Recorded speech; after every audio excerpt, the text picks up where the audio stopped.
Welcome everyone, I'm Clay Baker and this is Motonexus. In 1973, Honda introduced the XR75, introducing a whole new era of dirt bike riding. The XR75 was debuted in the fall of 1972, a full month before its big brother, the Elsinore, came to the US market. The XR75 had similar lines to your dad's or your big brother's Elsinore, making it an ideal, easy to maintain bike that could keep up on family trail rides or race with the best of them on the weekends.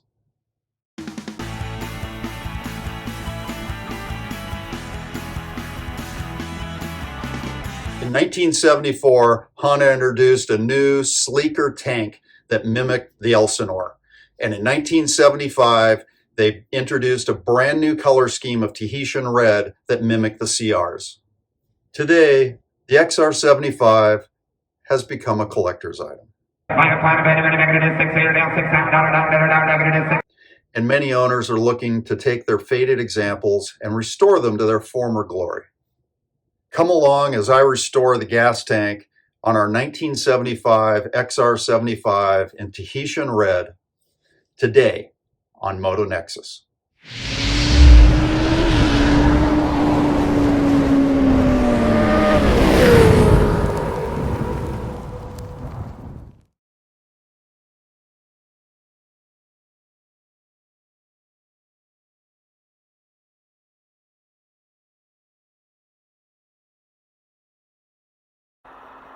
This tank had a severe dent that went across the fold, and we used a number of procedures, pullers, and internal levers to push the dent out. Daniel Grom at Dent Dynamics in Santa Rosa, California, did the internal levering to get the dent out. With the dent mostly removed, we could move on to stripping the paint and decals. Used walnut shells in a blast box to get that accomplished. And then the body work took place, carefully smoothing out and returning the tank to its original shape before getting it into primer.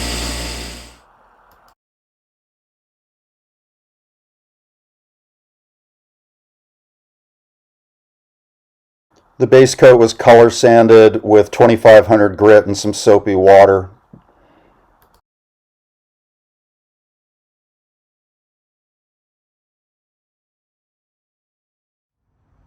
This is how it looked immediately after spraying the 2K clear coat. So now what you're seeing, if you look at it closely, you can see how it's scuffed.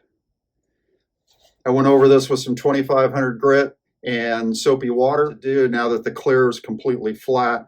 So you're going to go ahead and start doing some polishing, machine polishing. So I'm going to take it through 3 stages.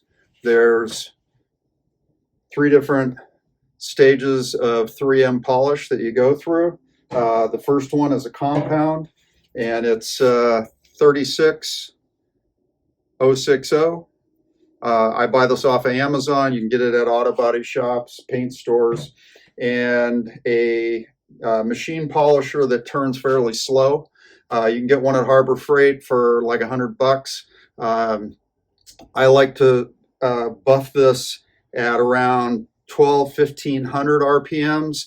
You could go up to 1700, but much more than that, and you're going to go through the finish. So you want to be real careful with this. Slower speeds are easier to control. You don't need to apply much pressure. You just keep working it lightly over the whole surface. So I'm going to reset the camera so we can get down and look at what's actually going on. All right, so here's my setup. Couple layers of towels on the table itself, and then 2 rolled up towels that I can use to set the tank over. I can brace it sideways, upside down, whichever way I need to look at deal with the tank. All right, so here's my polisher, and see if I can get it in here so you can see. I have control. This is a variable speed. It goes down as low as 600. I'm going to set this to 1400. And then we apply the polish directly to the pad, not to the tank. That'll cut down on the polish being thrown all over the place.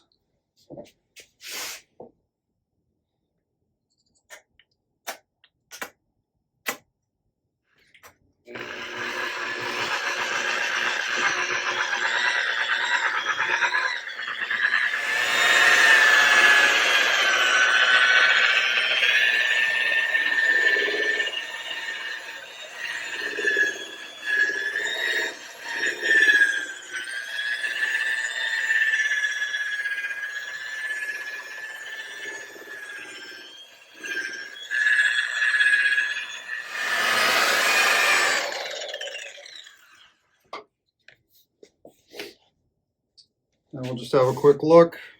I like to use a really high quality microfiber. If you've got one that sticks to your fingers, that's probably not a good quality microfiber.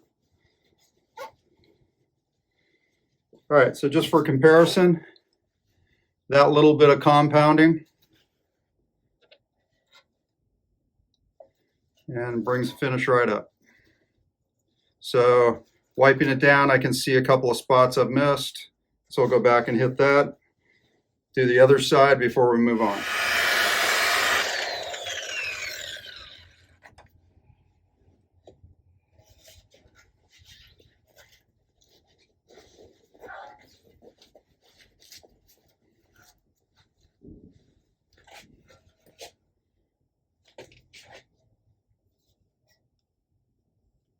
So flattening that clear and then machine polishing it really brings up a high show quality shine where you don't see any orange peel or any deviations in the finish at all.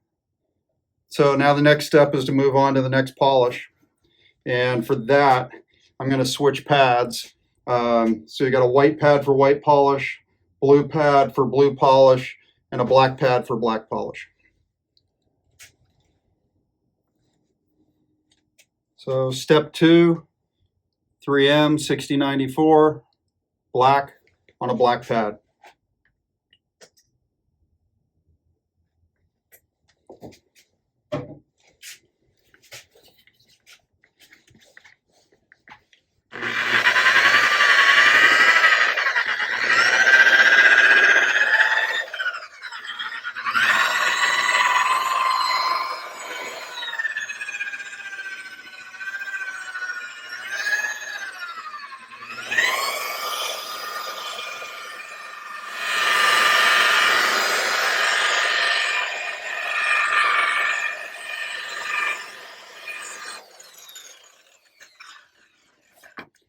By the way, if I was preparing a bike for a show, this would be the same process that I would use. We'll give it a little inspection.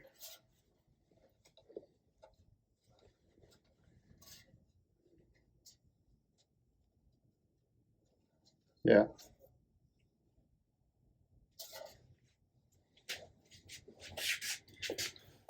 All right, so we've got the final Ultrafine machine polish, 3M 6068, and blue pad. So blue polish, blue pad. This is the third and final step.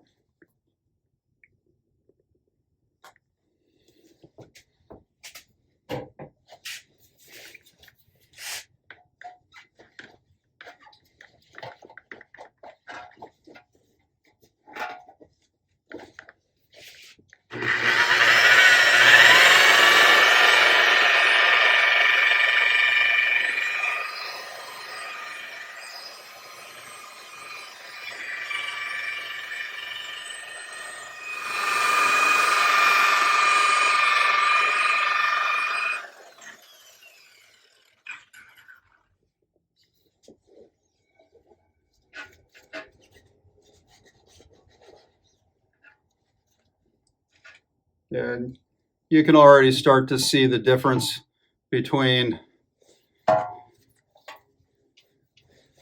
stage 2 and stage 3.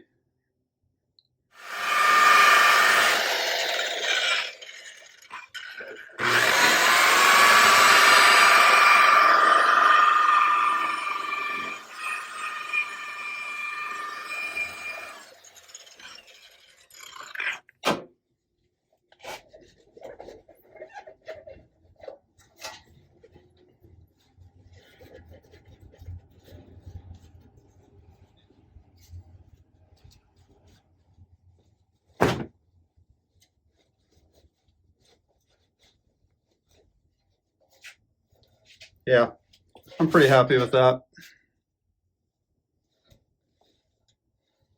I'll do a little hand polishing around these edges down here where I didn't want to get too hard on. But yeah, this tank is basically done, ready to go on the bike.